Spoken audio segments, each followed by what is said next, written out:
Doesn't matter what I say, hey, so long as I use inflection.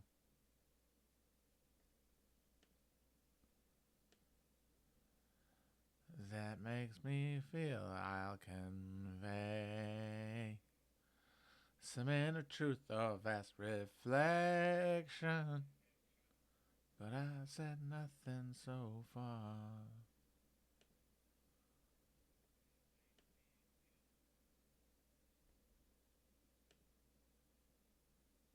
I can keep it up for as long as it takes. It doesn't matter who you are. If I'm doing my job, it's your resolve that breaks. 'Cause the hook brings you back. I ain't telling you no lie. The hook brings you back. I ain't telling you no lie.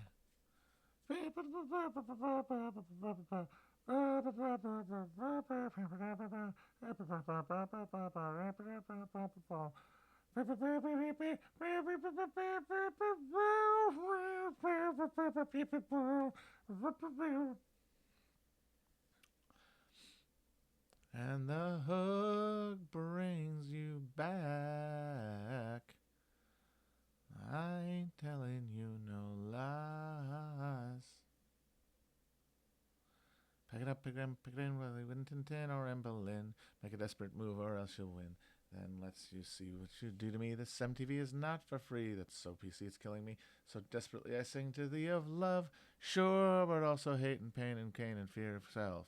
And I just can't keep these things on the shelf. I've tried. Oh no, I think I've lied. Could do financial suicide, but I've got too much pride inside to hide or shine or do it I abide or let it ride until I die, and only then shall I abide. And when you're hip to 2 minute tunes, your hip to minute ditties. I want to bust all your balloons. I want to burn all of your sanities to the ground. I found I will not mess around until I say, but hey, that's really all I say here. What I pray to me. That's really all this was. If I'm feeling stuck and I need a buck, I don't belong on luck, 'cause the hook brings me back. I ain't telling you no lies. It's really amazing that they wrote that song on their first album. I'm assuming they were a band for a while, but that was their breakout album, the one that had Runaround on it. And like their second song off that album is their world weary, like Bob Seger song uh, about how like fame is an illusion and art under commerce is impossible. Like how you get that cynical that fast, dude? Shouldn't you be excited? I mean, you're a fat guy in a fucking vest made of harmonicas. You should be lucky you're not like busking in front of a train station. You're playing like the fucking Horde tour. A bunch of girls, white girls with dreads wearing like overalls are flashing you. And you're already writing a song about how, oh, you're a bunch of fucking stupid pigs and I'm your puppet master. Amazing. That was the 90s, though. Everything was just cynical. Everybody was prefabricated as a massive cynic. They didn't get to be disillusioned. Like they came out of the womb disillusioned with capitalism, basically, but content within it because they assumed that they were going to maintain a certain level of comfort.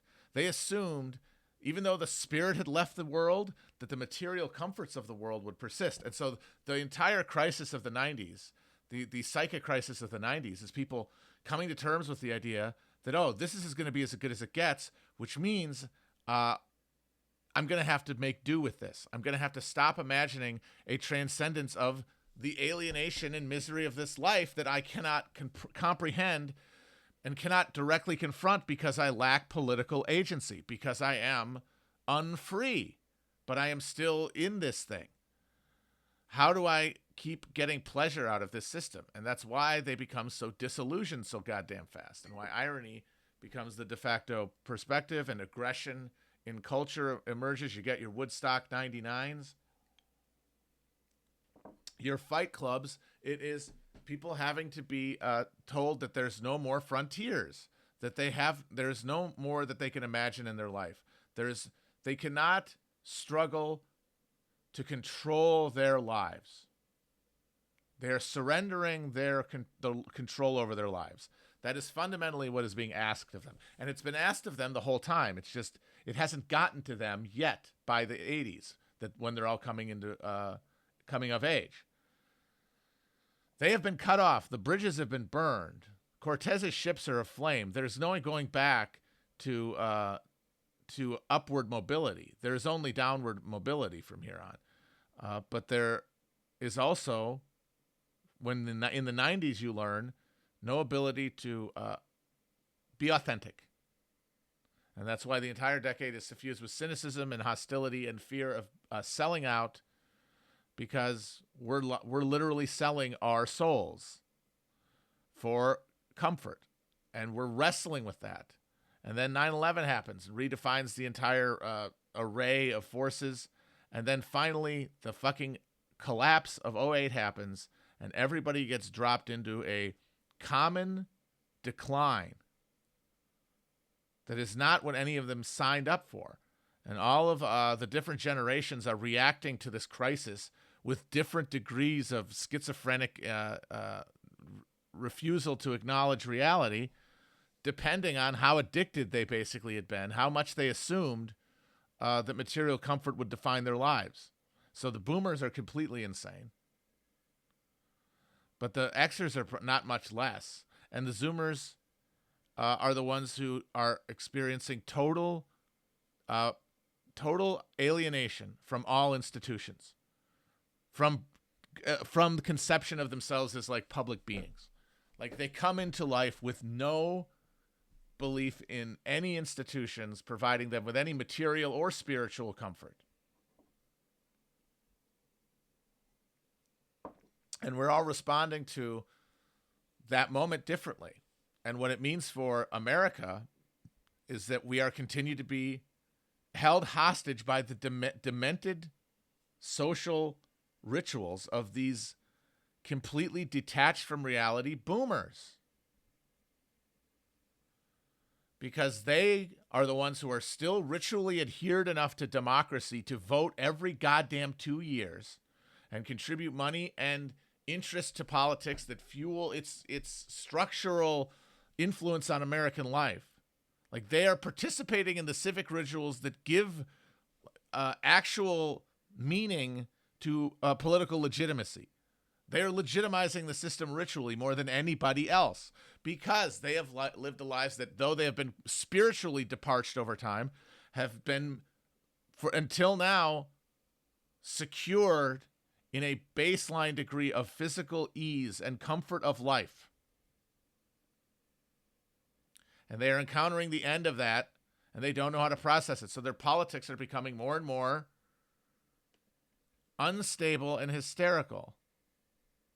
And we are all stuck in the afterbirth of that. And we're all having to respond to that political context, because there is no working class counter-hegemonic political strain. It's been destroyed. The Democratic Party in the 70s no longer was a working class influenced party.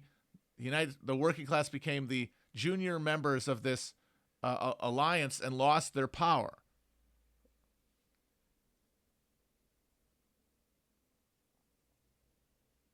Now it's just two bourgeois parties, two different groups of people who, no matter what their jobs were or are, conceive themselves as smallholders, as burghers. They can be members of the working class. What matters is that they are burghers. They have a damn home. They have a little bit of property that is equity, that is capital, that is an investment that makes them a capitalist.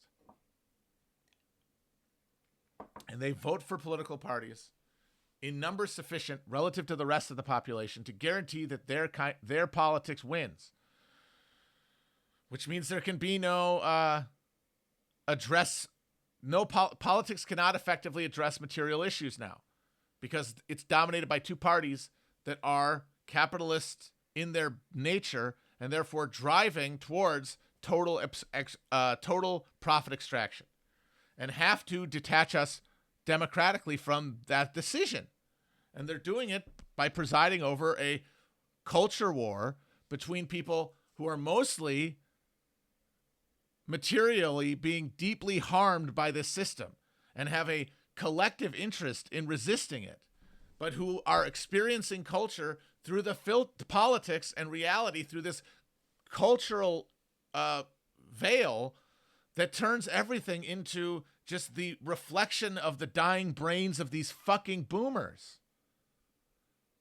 Like, we are stuck in their contrail now. Post Bernie, there is no third pole to organize around. If we are part of this thing, we are organizing the structure, regardless of what we think we're doing. And that brings me to what I wanted to talk today about, which is the goddamn vaccine mandate. I feel like this is a perfect example of how politics is being defined by immiseration throughout all classes of Americans that is exclusively expressed in people's lives through this pantomime politics because of the death of working class counter hegemony, whatever. So there are plenty of leftists who are very sympathetic to resistance to vaccine mandates, who see it as a bad sign, as a tightening of the noose of the techno-fascist state around our necks. And so they resist vaccine mandates. And I think that is a healthy feeling to have for anyone, because the baseline we need to start from is that everybody should feel violent alienation towards every institution in American society. Everyone should. That is not the thing that's wrong with conservatives or MAGA people or liberals.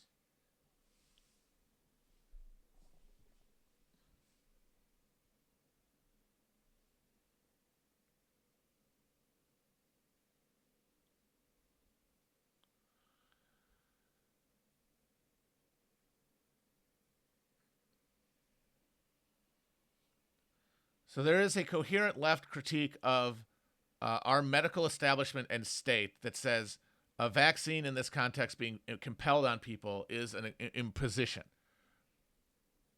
So I feel like that is, as a general statement, I think that's a good starting point.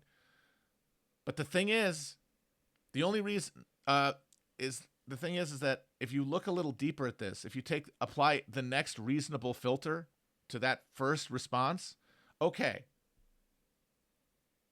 Yes, the state, we're a part of a new techno-medical bio state. There's all these institutions that they want to create. This vaccine's a perfect chance for them to create this new regime of biopower on us. Okay. But here's the thing.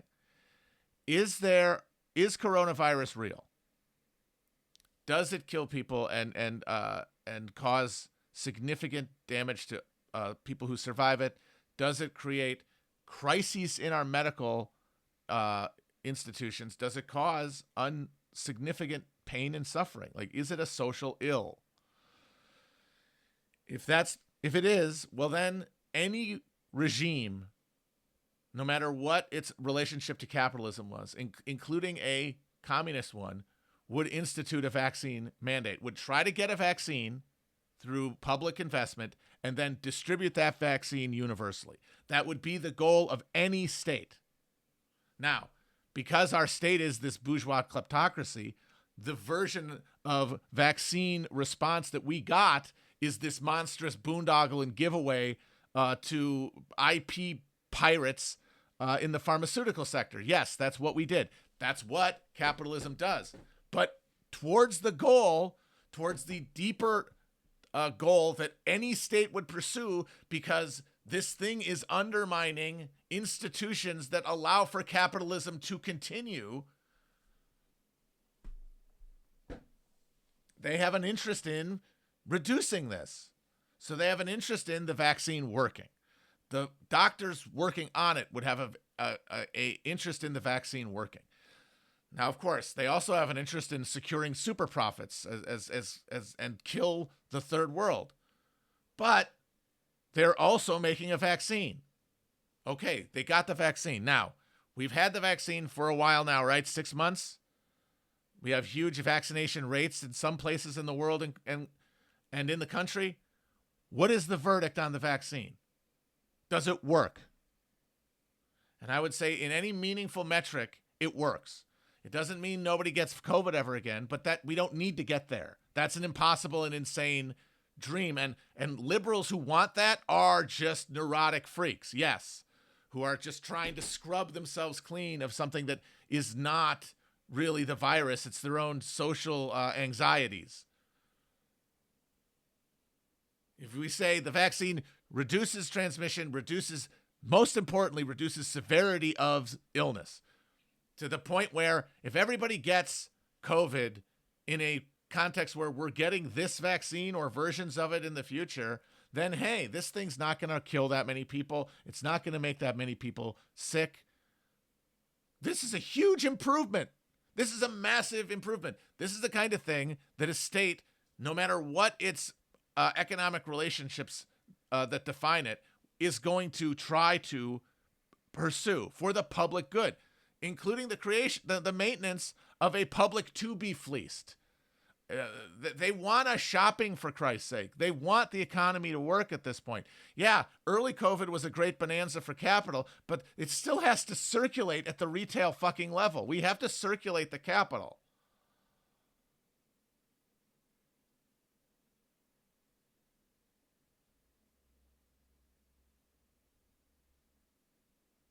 But again, this is if you get universal fucking vaccination. Now, given the facts we have here, you would think that most of the work of getting everybody vaccinated would be done by faith in public institutions. But that's gone. Like, this is nobody's fault. And this is the one thing that's true about people who want to tisk people who make fun of the horse pasters is, at the end of the day, nobody's really choosing how to respond to this stuff. We're responding to this stuff through preconceived ideas that we're not really analyzing, but that make these things feel incredibly reasonable.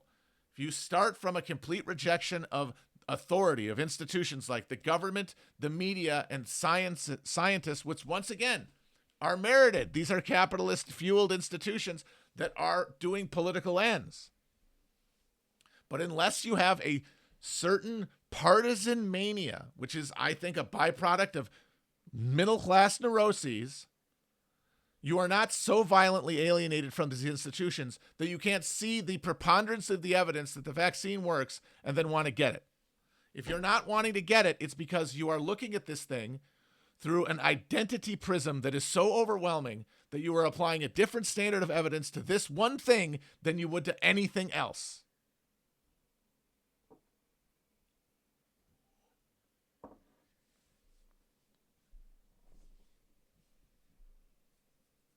But of course, this doesn't do anything for the fact that people have deeply embedded alienations from the system. Not just conservatives, like I said, a lot of leftists, and even people who aren't political. Like people who don't really think in terms of like right or left, which is most Americans, have a deep-seated distrust of these institutions that is warranted. And that is where the conveyor belt of consent breaks down, because you can't appeal to these previously objective considerations like the mainstream media. The mainstream media used to do most of the work of getting people to go along with capitalism. And now it no longer does because the treat bar is over and people are dealing with that. And they're losing their ability to believe in institutions that keep telling them that what is happening is good and that it's a progressive force and that you are consenting to it.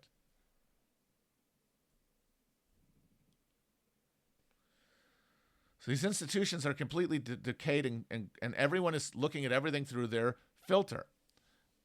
And so you have this, what could be in a different political context, a productive alienation from institutions becomes just another reinforcer for the dynamic between the parties and the identity politics war between Republicans and Democrats. because we've got everybody reacting to this thing not as workers, not through the lens of people with a relationship to capitalism that might make them see clearly where their interests lie, what the class interest is, see clearly people's genuine desire not to get COVID and get sick. People who risk COVID don't want to get it. They want to see it taken care of. That's a real signal. That's not just nothing. People have a desire to not get sick. Now, yes, it might be magnified by the media, but it's a real desire related to a real condition. If it didn't, Florida would not be in the condition it is.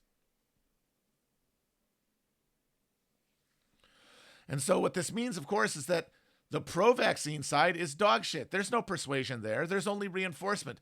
Every one of your alienations is reinforced by what the cultural face that comes with the demand to get vaccinated, because it is filtered through the Democratic Party's neuroses, their neurotic fixation on using their control of these institutions that they imagine they have to coerce behavior, which makes it more alienating to somebody who's outside of that cone of belief, that like epistemic tunnel.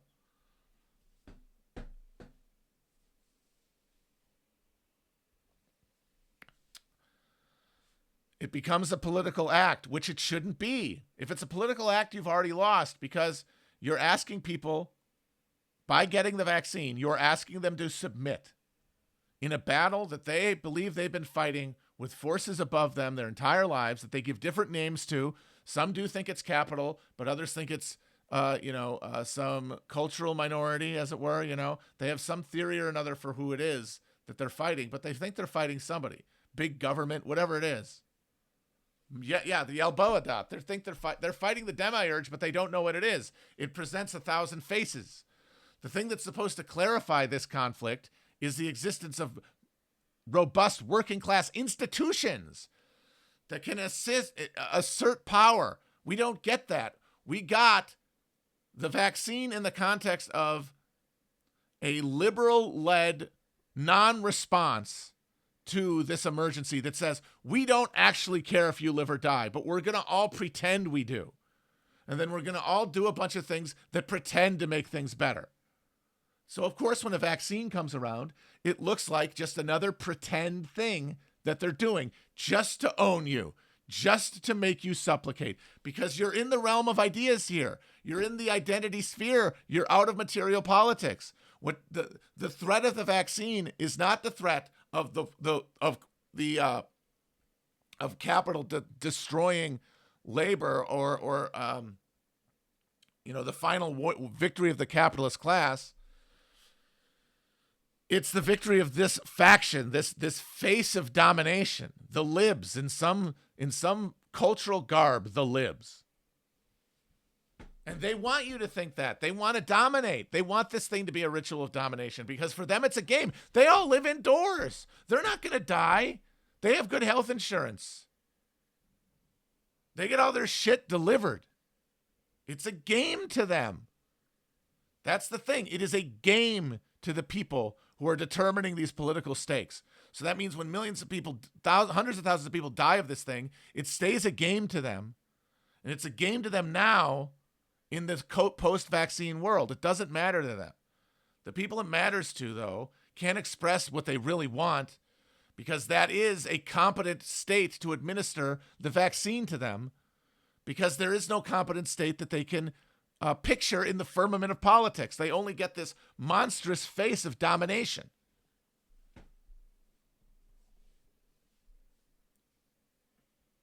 But that means that if you are a self-conscious leftist who imagines that you are operating not as a member of a subculture, but as part of a political project, then you have to have the strength of will not to get caught up in these currents and stake out a flag of pure idiotic contrarianism. Because what you're actually arguing for when you say that the vaccine is tyranny or domination is to essentially reify the neurotic self-conception of middle-class white homeowners. Now, of course, there are tons of people who have their own more justified rejection of the state that has to be overcome and that isn't, and that turns into anti-vax sentiment. But they don't get to express it independent of this forum, because that's where the action is. The middle-class neurotic Republicans have state governments. They have guys running for president in 2 years. They have guys looking to please Trump if they think he's going to run. They have a whole apparatus here to press a political agenda in the courts and in legislatures. They're able to create little fiefdoms like Texas and Florida that they have their own realities that people can live within. And that is the context of the vaccine debate. You get to pick one side or the other. Unless you just ask yourself, does the vaccine work? Yes. Should I get it? Yes. That should be it. And then this fight is going to happen. And who knows how intense this is going to be. It really would be fitting if we got a civil war out of this bullshit. Because it would be just the middle class of America having a nervous breakdown.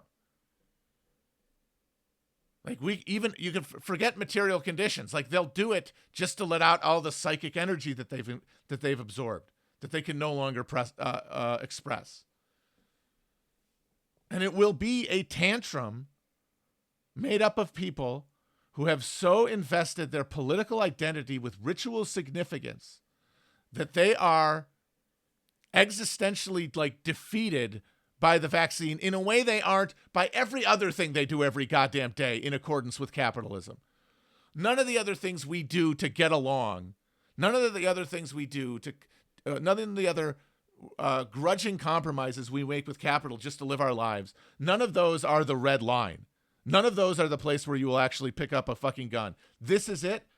That's because you are in the tailwind of this meteorite of narcissism tumbling out, exploding out of the dying American middle class. You will eat the bugs. You live in the pods. You already live in the pod. You already eat the bugs. And when the bugs come, it's not going to be a Nutribar. It's going to be a fucking McDonald's double cheeseburger. It's going to look and taste basically exactly or close enough for government work to a fucking Big Mac. Because it's already, what do you think the fucking Big Mac is? The product of this industrial monstrosity, this ritual butchery, this fucking unholy daily ritual to Moloch that goes into making industrial beef in this country. The amount of misery that is extracted out of sentient beings to create this fucking sludge that's 90% fucking pesticide and fucking genetically modified corn slurry.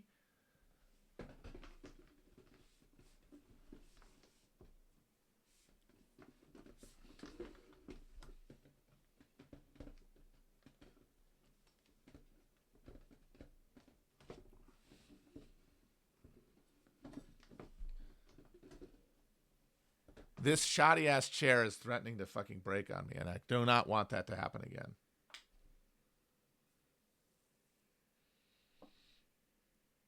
So any revolt over a ritual related to our material conditions is not going to address our actual material conditions and needs. By definition, it won't. It can't. So it's going to be a big temper tantrum. And the question is, where are you going to be on it? And the beauty is, like with most of this stuff, you don't have to involve yourself. Doesn't have to be your problem. You can try to make things work in your own life. Imagine that.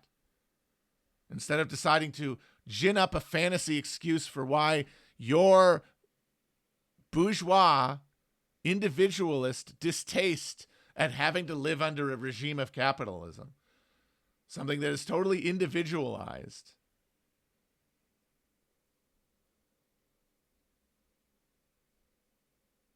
is being violated by the state. Oh, boo fucking who? How many fucking vaccines did you already get just to go to school? Give me a fucking break. Not even vaccines, not even on the specific issue of vaccines can you make the claim. Because unless you want to argue that this vaccine is somehow different than the others, and at this point I don't think you can, then you have to argue some esoteric thing where it doesn't work. Every fucking argument for why Vaccine hesitancy is justified, is premised on the idea that the vaccine doesn't work.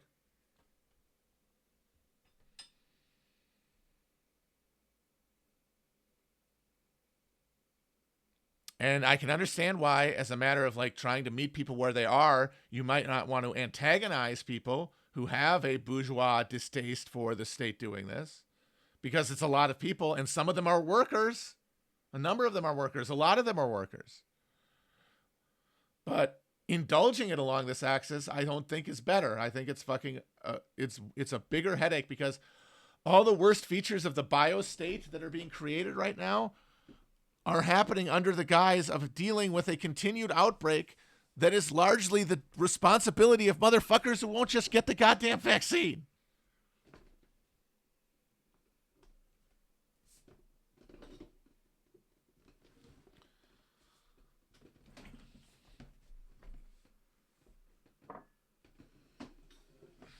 I am not going to fall again. It's not going to happen.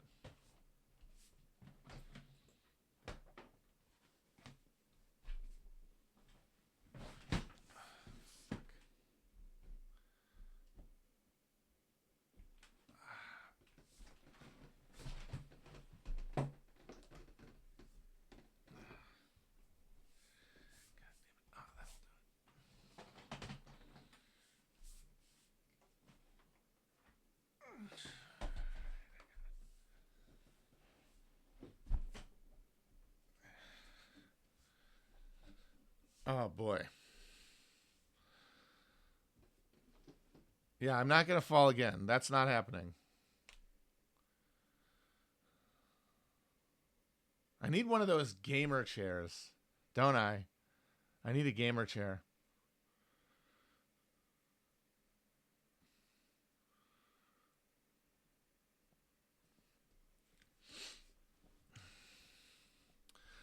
And the other part of this is that to indulge the vaccine resistance thing on its own terms is to use logic that defeats the idea of cooperative government. Like, you really are talking about people who say, I have no obligation that extends beyond my mere aesthetic preferences. That's what that is what is being defended here. Not like rights, not like essential questions of autonomy, because this is a public health thing, and you have a public health solution to it that requires people to cooperate. Once again, any state, no matter its composition, would require this level of bare commitment to a social project. If you rejected that level of imposition, I don't think could ever be really directed idealistically into a socialist position, because you are genuinely allergic to the idea of sacrificing anything that you imagine to be inviolate to yourself, which is your, once again, in America, consumer identity, to be inviolate.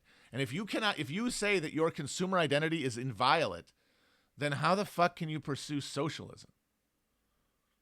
I'm not saying that these people, once again, it has nothing to do with their essence. They believe this because this is what they are around. These are the frames of reference that they are absorbing. They don't know what they don't know, and there's no reason to get mad at them for it. They could think differently if the incentives went in a different direction. They would be like, oh, okay, I see what's going on here. I associate other people with my happiness in a way that I haven't been able to in my life. Like I said, we create a society where we associate all of our miseries with other people, and we hoard all pleasure to ourselves. So the idea of ceding any pleasure is to have it stolen, because we can't imagine we're getting anything from it, because our social fabric has been destroyed, and there is no sense that the state can provide us with any succor. It can only vex us.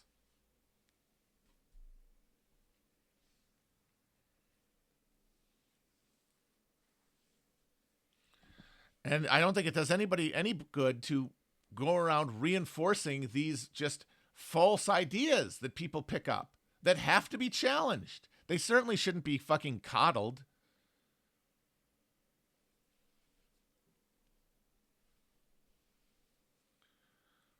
Because, like I said, the question of do you get the vaccine or not is only political to the extent that it is ornamental.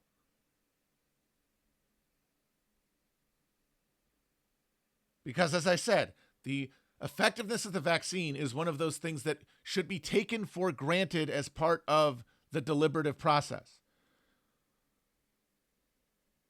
The denying that is just assuming first your political priors. But we can't assume your political priors. That's not how it works. Everybody gets together and shows their hands. And this is the consensus reality that we're going with. Your resistance to it is the resistance to a consensus reality that includes responsibilities outside of the self at all.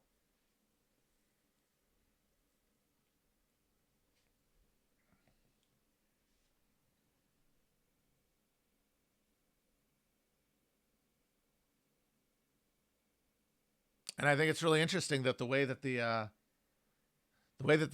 Biden administration has tried to prevent the real confrontation that they are really afraid they might lose, because, what if Greg Abbott and DeSantis do nullification on the vaccine mandate? I mean, is that a live question at this point? Of course, it's hysterical, but we're farther down the slope than we were a year ago.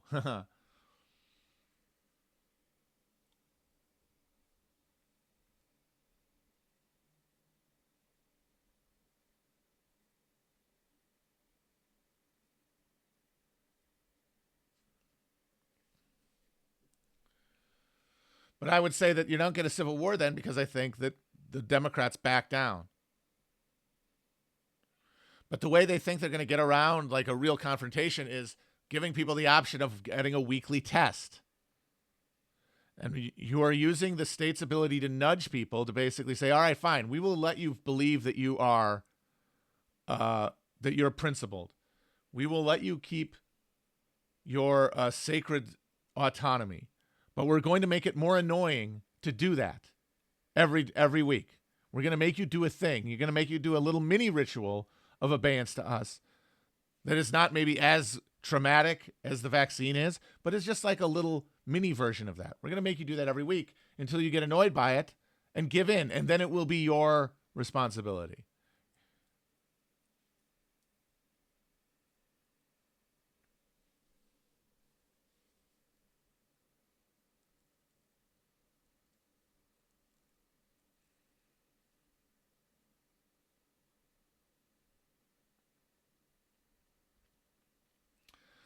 And I would say anything that depends on not just even lab leak theory, because I'm totally open to lab leak theory. I don't really think it matters that much, unless you think it was an intentional lab leak, and by like some state actor or another, and that the vaccines are like Plan B of some program. You can believe that. I'm not going to argue it with you, but you have to look at the fact that that is a vastly minority position.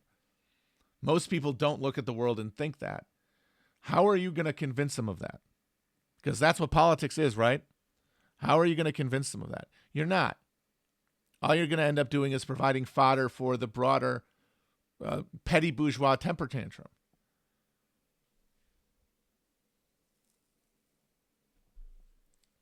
Because you're not going to get a lot of people to believe this stuff, because it requires you have grooved in your mind connections between things that you have read and experienced in America. You have a narrative.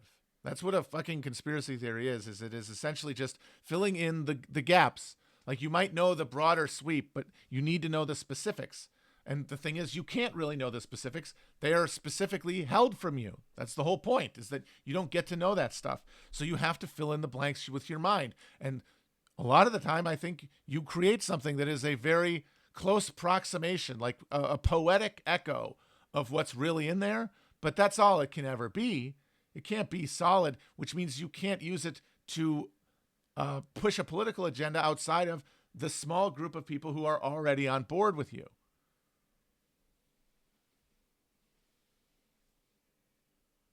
It doesn't have the power to create resistance, coordinated resistance to capitalism that appeal to material interests does. Because that is a simpler language, that is more directly accessible to more people, that doesn't require a pre-existing cultural framework to grasp and to connect to.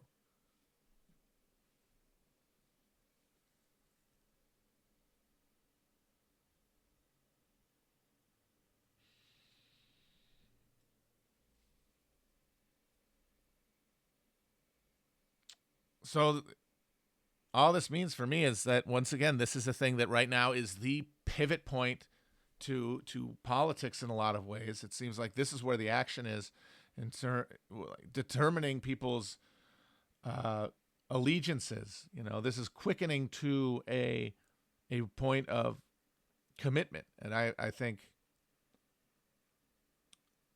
like most of these things, it is a echo. It is a sad, constrained, cramped echo of the general pain of people living at a time of universal decline, with no hope of it being relieved and no faith in their own ability to change their condition.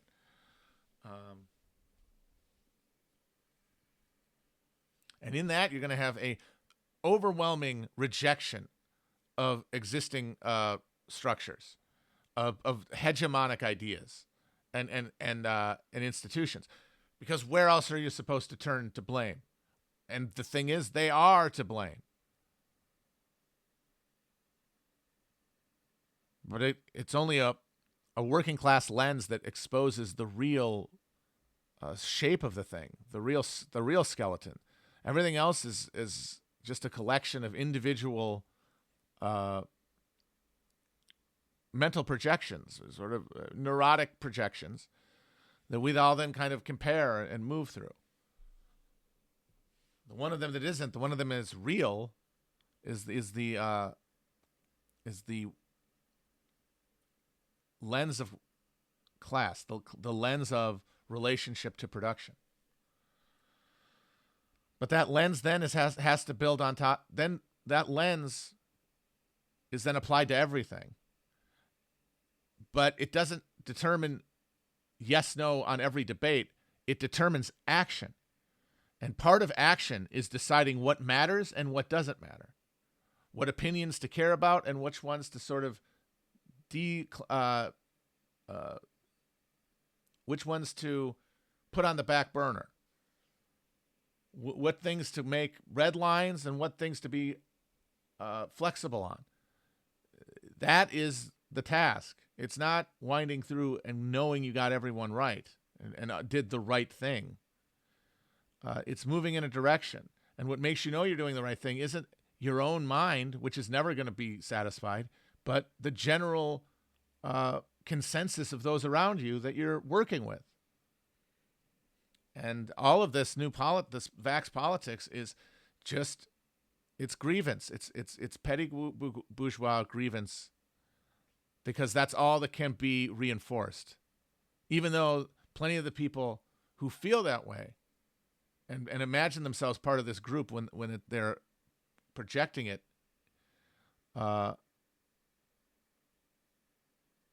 are genuinely being fucked over. Like big time. Aren't just having a tantrum in their pool. They're getting fucked over big time. But when they try to give a language to their fucked overness, they're only given two choices over and over again. It's either white male hegemony, patriarchy, the stuff that is yucky in neurotic liberal urban circles, or it's them. It's everybody who isn't like you conspiring.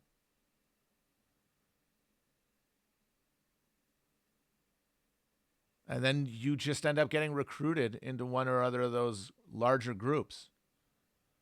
The whole Bernie was trying to create a third pole of culture. And that really, I think, is what the like the dirt whatever the dirtbag left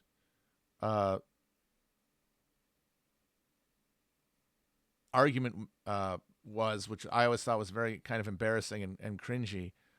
But I think what it really was in retrospect is part of the formation of a little counter eddy around a new political current. And then the resistance to it is sort of the antibodies kicking in of the greater liberal project of those more comfortable, those more committed to maintaining the system, who don't actually want another choice. They don't actually want a third force. That was an attempt to undermine it. But now, like, everybody's banging their heads against the wall and accusing each other of everything because we're smashed back together, because we're now just, once again, in the backdraft of the liberal, the social liberal agenda. Because that's who's in the driver's seat. And there's this crisis about what to do, because there's this element of agency that's gone that we, I think, took for granted for a little while. I know I did. I thought we were able to dictate terms a little bit. But last winter really put the nail in that coffin. And what we're seeing is people trying to come to terms with that reality. And most of them are doing it by finding someone to blame. Finding some people who are who are of bad faith, who are undermining the thing, and conducting an inquisition. And that's inevitable because there's nothing else to do except sit around and wait for something to change. But I posit that there is something else to do. Even if there's nothing you can actually do differently in your life, if you look at it a million ways, you can, for yourself, break the cycle of emotional investment. Because it does sap your will to live and your ability to do anything.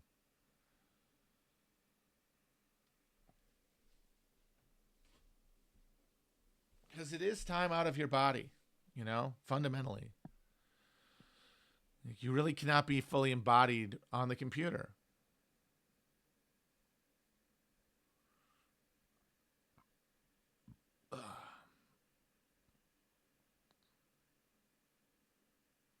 I mean, that's the dream, right? That's the singularity.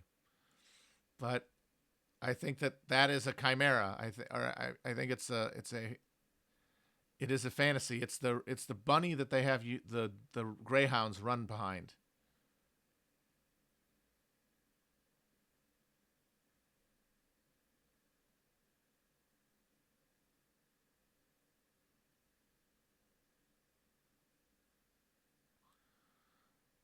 We have to resynthesize and readjust away from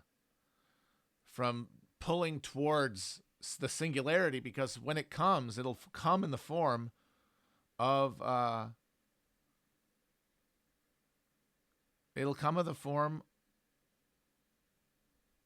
just the accelerated form of what we have now, which is armed camps, increasingly armed, and privatized spaces where people at various degrees of precarity express their mounting terror by accusing each other of political wrongthink, to distract themselves from their implication in a system that they still materially support. And then on the other side of those well-guarded fences are going to be those to whom there is no state to address oneself to.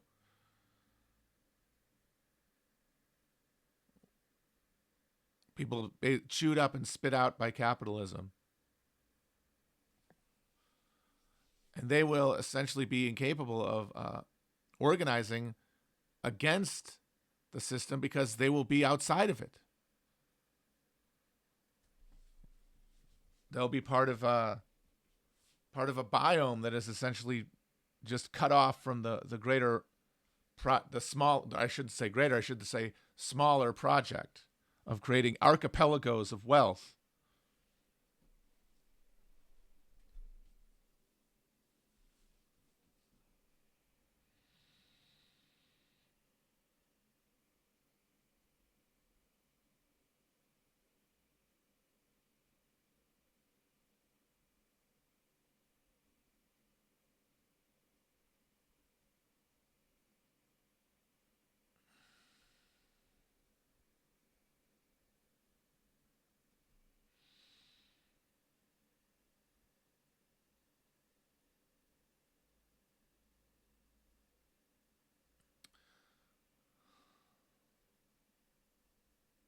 So I finally got the book. I should say it so I commit to it. I finally have structure. I know what I want to. I've been really struggling with structure, and I finally got what I think I want. It's like it's a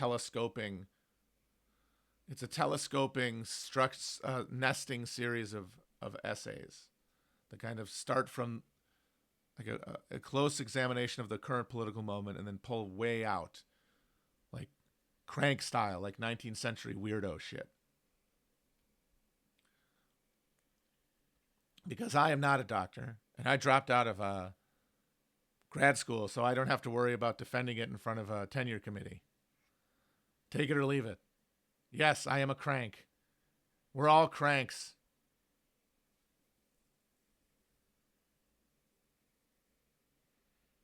We're all cranks here.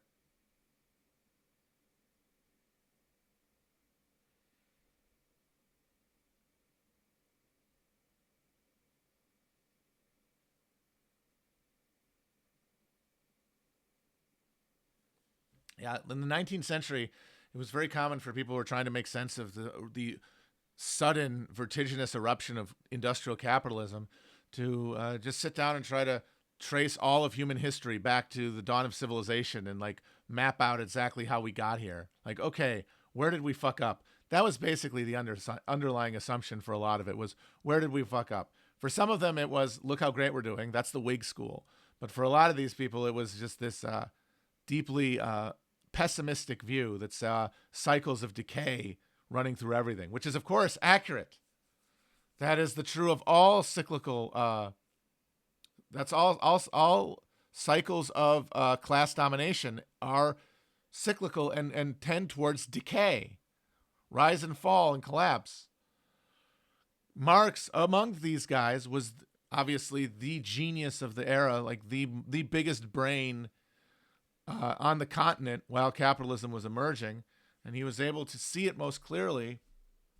And he, of course, was able to imagine an end to this cycle of decay that sets his work against all of the like fucking all of the phrenology and like race theory that made up the pseudoscientific crank diagnosis of the 19th century. Marx thought, no, you idiot, that shit is all ornamental. This is a process of domination of classes. This is some people working for other people and societies that have to accommodate both of them, the one being exploited and the one enjoying their exploits. That is a contradiction that fuels all social activity. But it creates a class now that can be self-aware and that can stop the drift, because it stops the internal conflict between alienated humans that is not necessary. We don't have to keep projecting our worst knowledge of ourselves onto a phantom other and then try to destroy them. We don't have to do that, because we're not living in institutions created by a bunch of rich, guilty fucks trying to work out their anxiety, which is all you have in a social order absent labor, working class control. Democratic, that's what that means, democratic control. Hey, what do people need? Let's use the technology we have to get it to them. And having a Catholic understanding of what we and what the people are. This is not an impossible thing. We see evidence of it in our lives every day. It is about intensifying those feelings with technology to make a truly global post-class social order that uses the state to enforce itself until at a certain point it is no longer necessary. So I'm basically trying to bring back the crank tradition of 19th century, what the fuck happened, oh my God, where did we go wrong, through a lens of Marxism that was proved correct, but that was proved correct in predicting a common ruin of contending classes. And so I get to apply my crank eye to world history without the encumbrance of all the Victorian bullshit that was stuck in the heads of those 19th century guys. That's been worked out of me. Now, of course, I have my own nested set of false impressions that are going to mutate and undermine my ability to translate my ideas to a larger group, but they're of this era. They're of the post-Marx era. They're of the post-class era. They're not while it was being created. So it is a new synthesis on the crank approach to politics and history that is free of the academic requirement for narrow, granular persuasiveness, I guess I would put it, i.e. not having to be bullshit. But if you think about it, the only reason we insist on that degree of specificity is because there's somebody there to give you a grade and tell you whether or not you keep your job if you're doing it. It's like make work. It's a proof of that you're doing something. It's proof that you're sitting around our academy actually thinking about something instead of just sitting around twiddling your thumbs.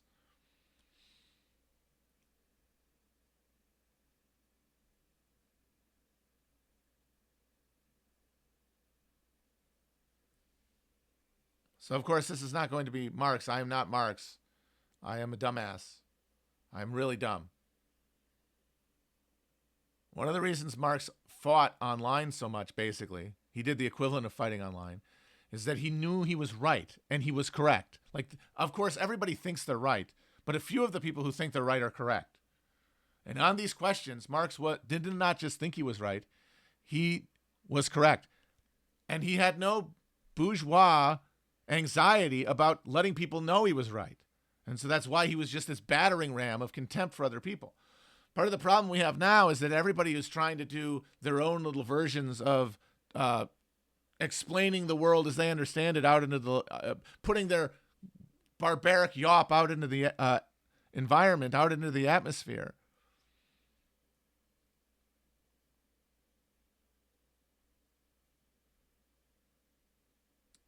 All of them have Marx's conviction that they're right with none of his accuracy.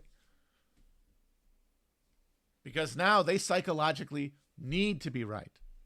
Marx is operating from first principle correctness that he then builds his the rest of his identity around. And of course he has bourgeois fixations.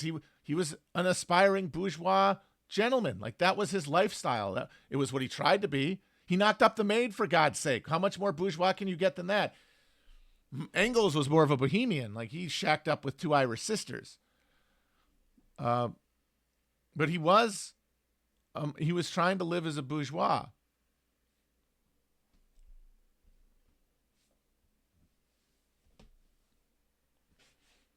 But all of that was premised on his certainty of his own correctness. And then he worked from that. For the modern leftists, leftism is just another personality trait that they have adapted. And that's true of me. That's true of most people on the left. It is an affectation because you don't really get to do anything with it except consume and make media. And so these people have Marx's absolute conviction that they're correct on top of actual political opinions and ideas that are barely held, that are motivated by the need to have an opinion. Like that's what they're saying, no, shut up. I'm right about this. It's shut up. I have an opinion and want to be acknowledged.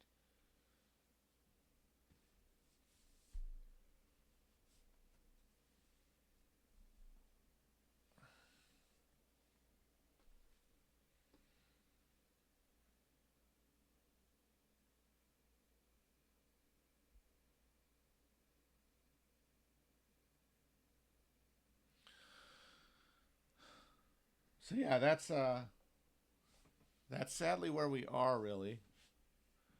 People expressing themselves through a subculture that has associations, real associations with a historic tradition of leftism that is not currently a going cultural concern, that is not attached to real institutions of working class power, the kind that Marx assumed would exist and would continue to exist. And now they are all shells. No. We still, though, can change that at any moment. That is historical contingency. We can break out of these structures. But we cannot break out of them through interaction with politics as spectacle. And it is up to us to determine what in our lives is spectacle and what is action.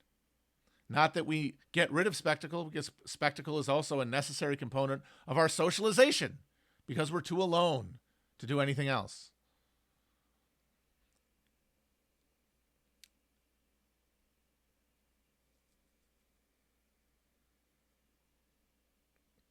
It just means separating our need to act politically from our need to create a political identity.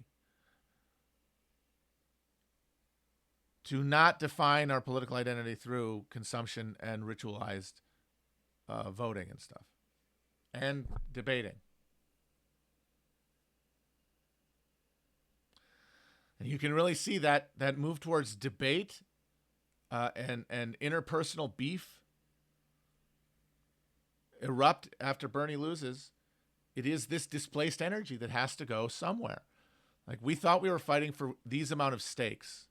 Like real change to like what words are, what words mean, how people can act, like changing the mover, but the giving humanity more breathing room, basically, against the constrictions of capitalism. But then that proved illusory, and we can either readjust our relationship to the political media we consume, or we can create a new fantasy, a new world where our continued participation in this matters.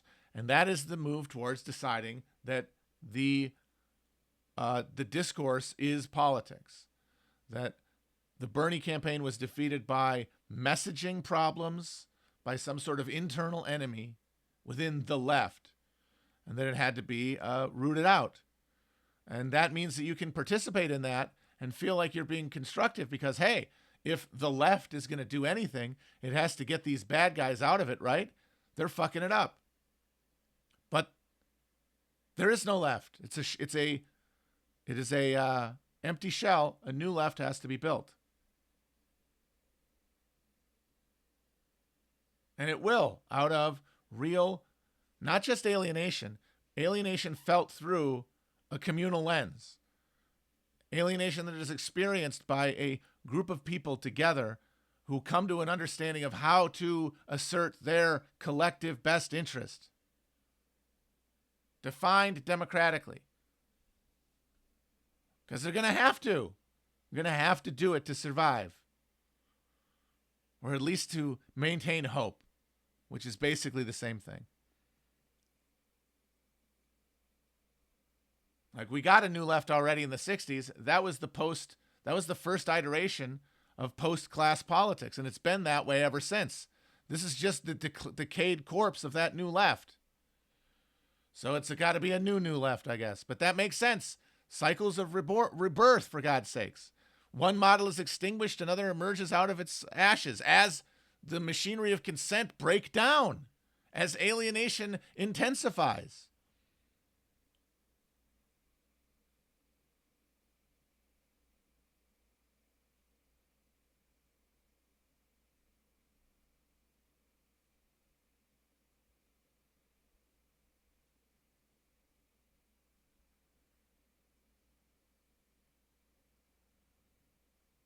Yeah, there was an attempt in the 90s to do that. That was the Labor Party. There was a bunch of union people got together to try to create an American Labor Party because they looked around and said, oh no, oops, no Labor Party. And it was a credible attempt, but the third party structure is just, it has to emerge. The only way a third party can challenge from without the structure is if it emerges out of a group of people who are organized orthogonally to the current partisan breakdown. Like what happened with the Whigs before the Civil War is that you had this issue of anti-slavery, which was one part of a bunch of, like, people define their politics around a bunch of different issues. Slavery was one of them. Everybody had some sort of opinion on slavery, but it was not, for most of the early republic, determining of their politics, because there was this project of securing the constitutional order, defending our, building political power, the fight for democratic representation that emerged in Jacksonianism. It created these two political parties, the Whigs and the Democrats, that were both organized around avoiding the question of slavery, because the slavery was the one unnegotiable element. Everything else could be put on the table. And as long as everything else could be put on the table, there could be an illusion that there was a actual, democratic deliberation. What is really going on is that one part of the economy, the thing that you would deliberate over, and the people who would be part of your, social order, are removed from the equation. And both parties, it was in their interest to keep it that way. And they were trying, in the lead up to the Civil War, to keep it that way. But because the Whig Party was made up of generally more middle-class people who were more committed to abolitionism than working-class people tended to be, it applied a significant pressure on the Whigs over time to accommodate anti-slavery. But it couldn't. It couldn't. There were too many stakeholders within the Whig Party, like the conscience grays around Millard Fillmore, for example, who were committed to keeping power within a Whig Party that was, by definition, part of this transactional relationship with the Democrats to hide slavery from public deliberation.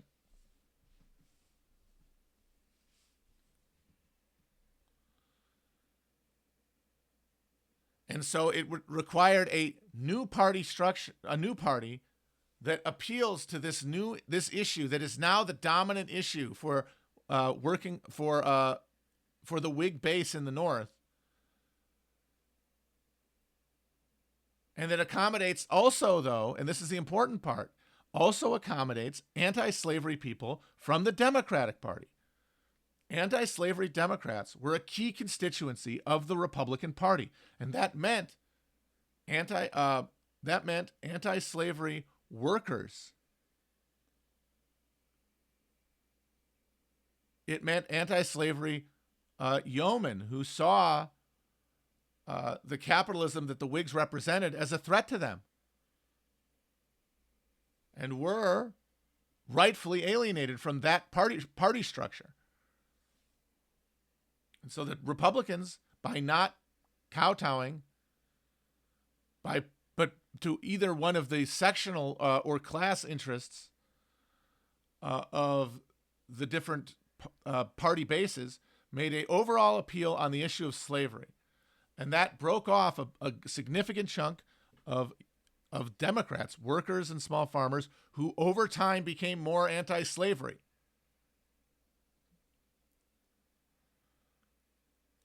And were now represented in this party that was dominated, though, by ex-Whigs. And so it was this coalition that just smashed the Whig Party into pieces. And then eventually also broke up the Democrats. Now, the issue of that time was slavery. It was well understood at the time by Marx, by Frederick Douglass, by Wendell Phillips, by Thaddeus Stevens, and others, and certainly by the fucking former slaves themselves, that the end of slavery is just the first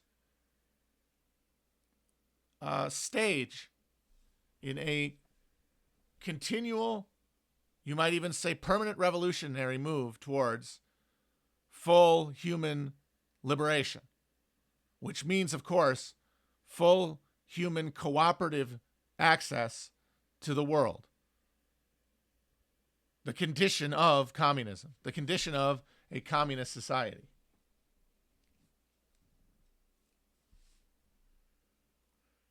And one time I quoted a Debs speech about John Brown where he said John Brown, was the avenging angel of slavery. Who will be the John Brown of wage slavery?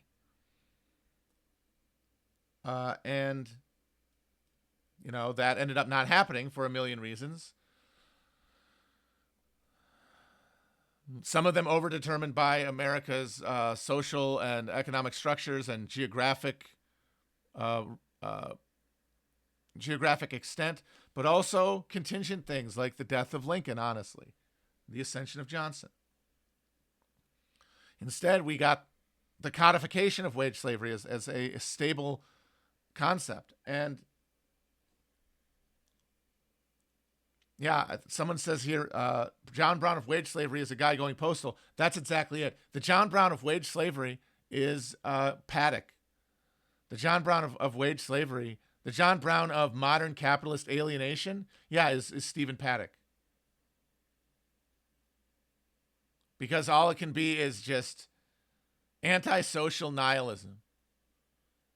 Like to feel that far from God, forced to live under capitalism, and try to resist it with like your violence, like with your full will.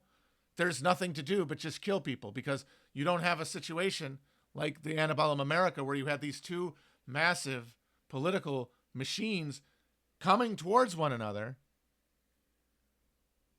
This growing political irreconciliation.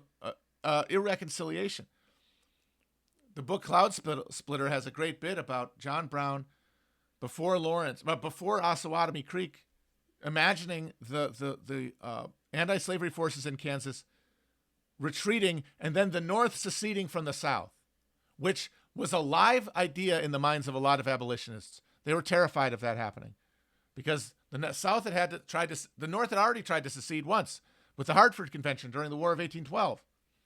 Just do it again. Take your industrial economy and go home. And the South would let them. Idiotically, but the South would let them.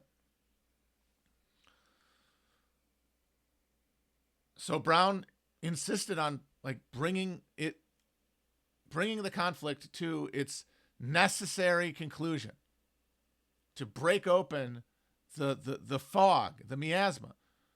But now there is only fog and miasma. There is nothing. Violence is just another devalued currency. Like, it has no impact. It just washes over us because our individual actions have less impact because there's fewer of us, honestly. Boiled down to it, there's fewer of us with access to more refined technology.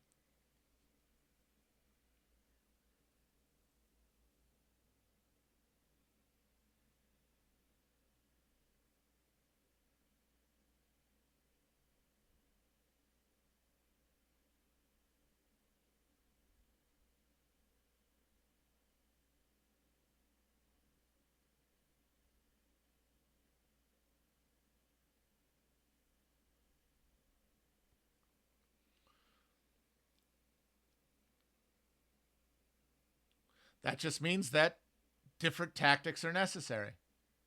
Collective tactics. Things that, with every act, build solidarity, build cooperation, and give people more reason to cooperate.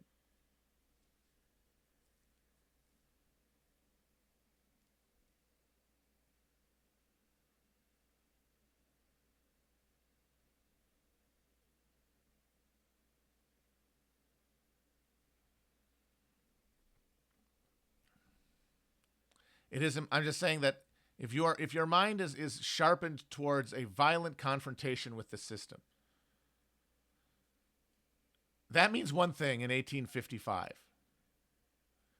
It means another thing now. Because the God that John Brown felt in his heart is dead.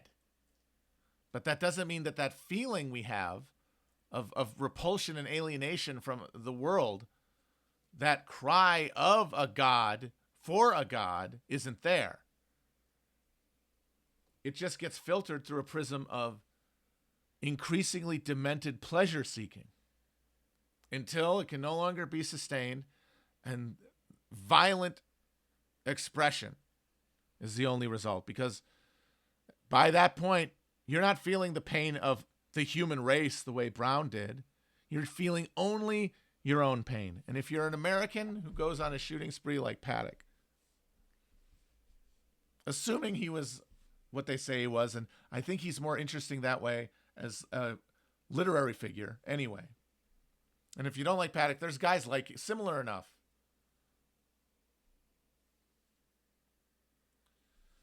If you have deep, if you're feeling the biosphere crack under your feet, you can feel everything tearing,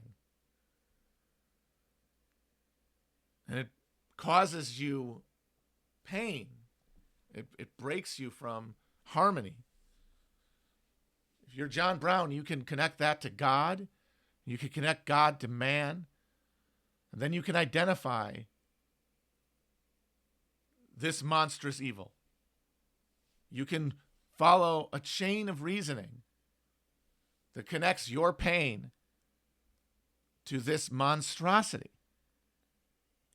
And then you can fix yourself towards ending it, and then find meaning in that, and find a reason to live in that. Find succor in that. Now, that feeling can only be directed towards the self. I feel bad. It is an internal investigation. It is a descent down a spiral staircase of self, and it's not anyone's fault or choice. It is a wiring.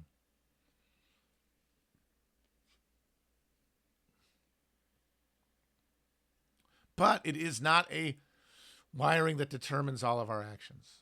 That's the thing, because at every moment we are interacting with the rest of the world. We're pinballing against other people, other minds, other ideas, other symbols, and then we are having emotional, sensuous experiences with them of different kinds, and they are fusing new meaning, forging new reality out of our experience that changes the way we think about things, more importantly, the way we act on the way we think.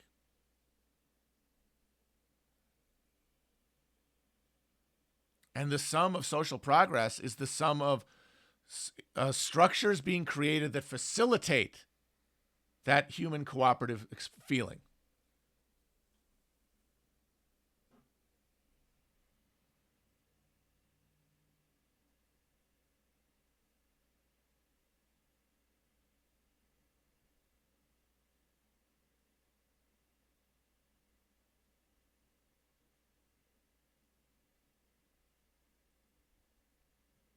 And so we're all charged with the existential question of what is to be done. But now what is to be done to make the revolution, like Lenin thought? What is to be done to live?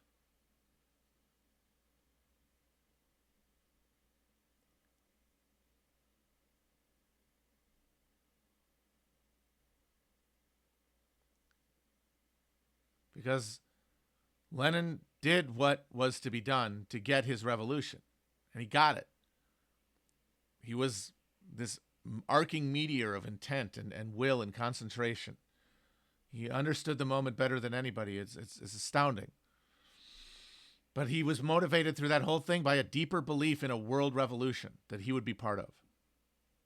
And I really kind of do think that when it didn't happen, his head exploded.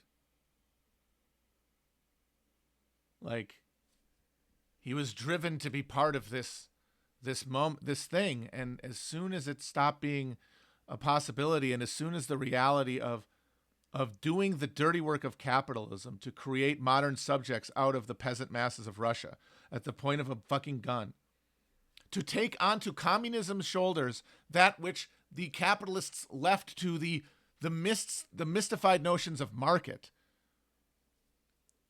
that was going to do the permanent damage to the project of socialism, just in the narrow short-term self-interest of those who are going to be in charge of the government. He couldn't do it. They all fled from the challenge, one way or the other. Trotsky fled intellectually into a fantasy land of world revolution. Lenin fled his body. And Bukharin was the realist. Bukharin was the one most grounded to reality, not just to the reality of the defeat of the world revolution and what that meant, but grounded in the reality of the necessity of allowing capitalism to do this work. Because the whole premise of Leninist seizure of power that becomes like the working praxis for how to carry out Marxism. Because, hey, look what they tried in Germany and it didn't work, you know?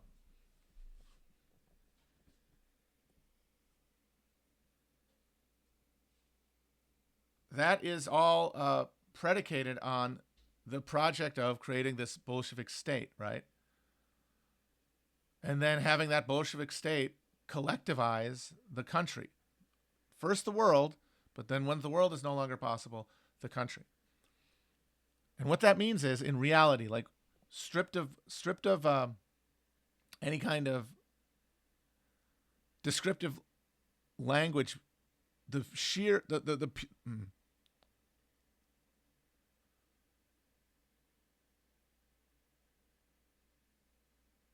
all that a communist society is, whether it's one where people are suffering a great deal and has a lot of privation, and has like a lower standard of living, or one with a very high standard of living, they're both communist to the degree that the people in those countries are not alienated from the project, from the state project that they're part of.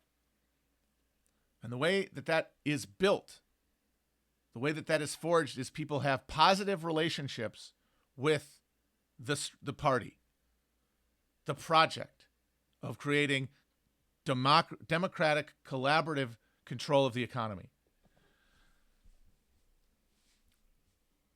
And in the Marxist teleology, it's not a question of coercing people and killing people and starving people and rounding people up. Because if you have advanced enough developed capitalism, if the workers take control democratically of those institutions, they will immediately be able to go about using their democratic control of the means of production to take all of that hoarded wealth that the rich people had and distribute it down.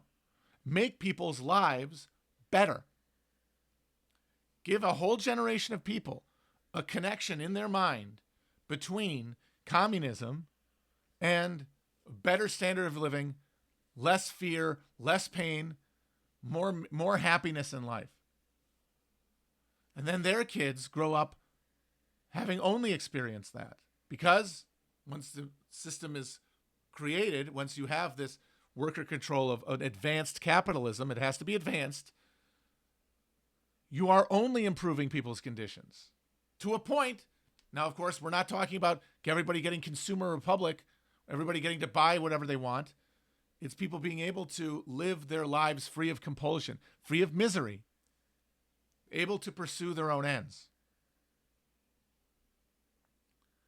By taking up the job of capitalism, that's, as Stalin did, to defend the revolution, he guaranteed that an entire generation of people will associate this regime only with misery. And that's not Stalin's fault. That's what the project is at that point. You are in the same position vis-a-vis the capitalist states of Europe that the medieval states of early modernity were with each other. Everybody is competing to defend themselves from potential outside attack. They were waiting to carve up the Soviet Union. It had to be defended. And they defended it the same way that the capitalist class helped the ruling class defend those states in Europe by abstracting the shit out of the peasantry.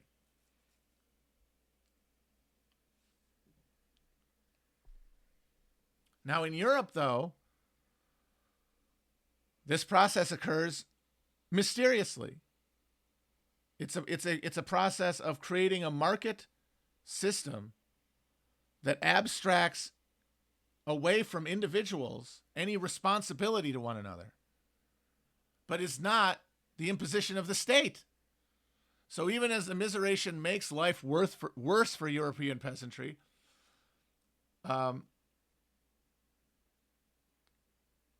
they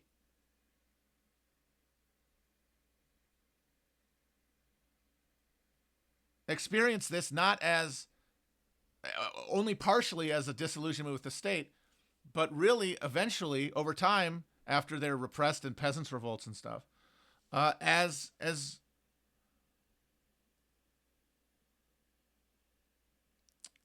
the work first of like rich guys, but eventually just it gets abstracted. I mean, the Jews take a lot of the image. Is a lot of the damage here is the thing. Is that venting of like anxiety and misery and alienation from a system that is like pulling you away from your self-sustenance of the land.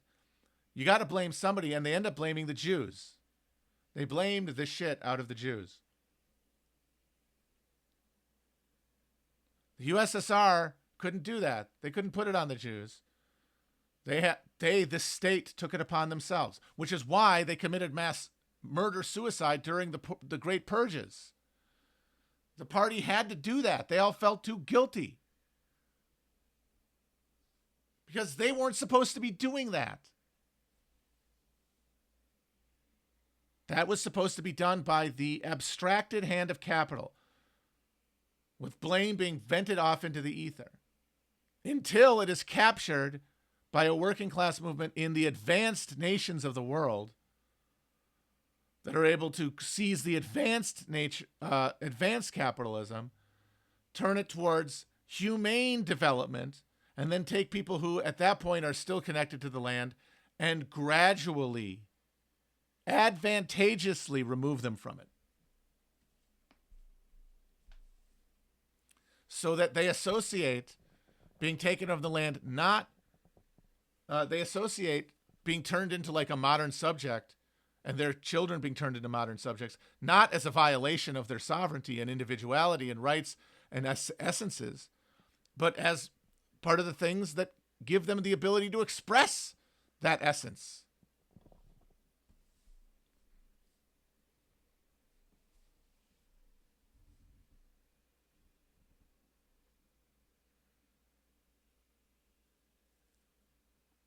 And so I think that Bukharin had the right of it in the debate over what to do with the NEP after the death of Lenin.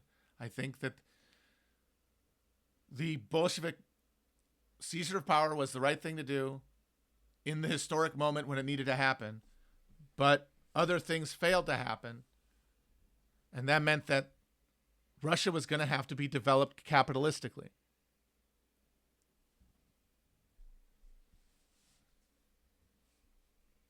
Now, see, people say, do they beat Hitler if this happens?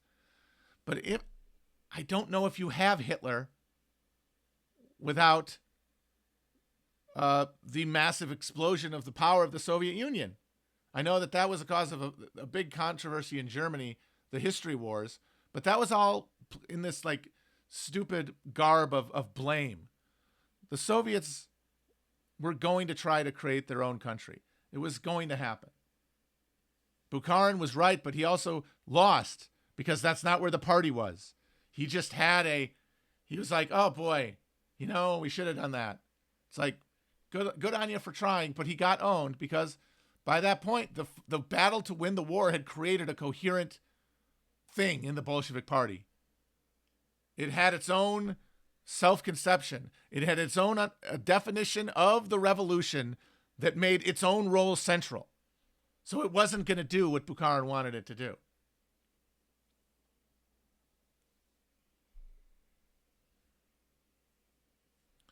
So the Western countries embracing Hitler, that's not being scared of the mean Soviets.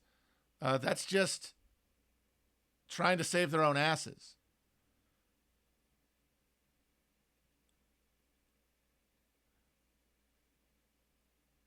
In a situation where the Soviets buy them off, perhaps the Western European uh, socialism, communism goes better.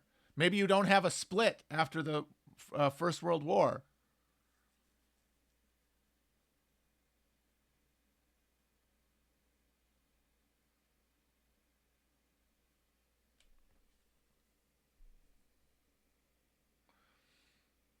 I don't know. I think it's not really to tell anybody what should have happened, as just to say we got one world and then there's another world. You know, there's a world where we didn't get Andrew Johnson, and then there's a world where I think there's a world where Bukharin, the Bukharin path is taken, and a world war happens again, but the other array of forces create an actual durable working class resistance to capitalism that intercedes in some way. I don't know. Or maybe not. Shit. Never mind. You know what? If you got Bukharin, actually, never mind. If you got Bukharin, what you probably end up happening is instead of, you probably have a Second World War that ends with like a nuclear annihilation or something.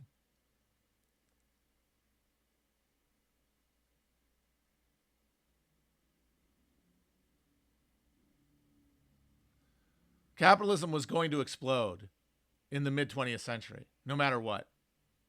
Capitalism was going to blow up. And maybe, yeah, it's best that there was something there that wasn't that to prevent it from fully immolating.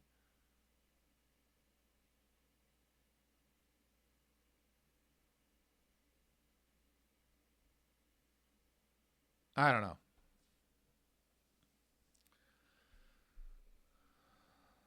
It's very tempting to just want to go back and fix something, but you can't. And that's the challenge of living in the aftermath of history, because we are still all historical subjects. We have historical agency, but it is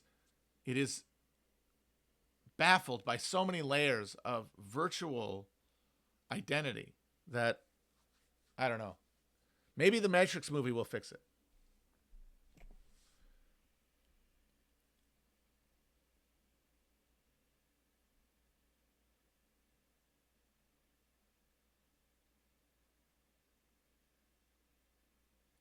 Maybe we'll watch The Matrix and realize finally that, yes, it doesn't matter if The Matrix is real, because you are in The Matrix no matter what, because you act like it's real.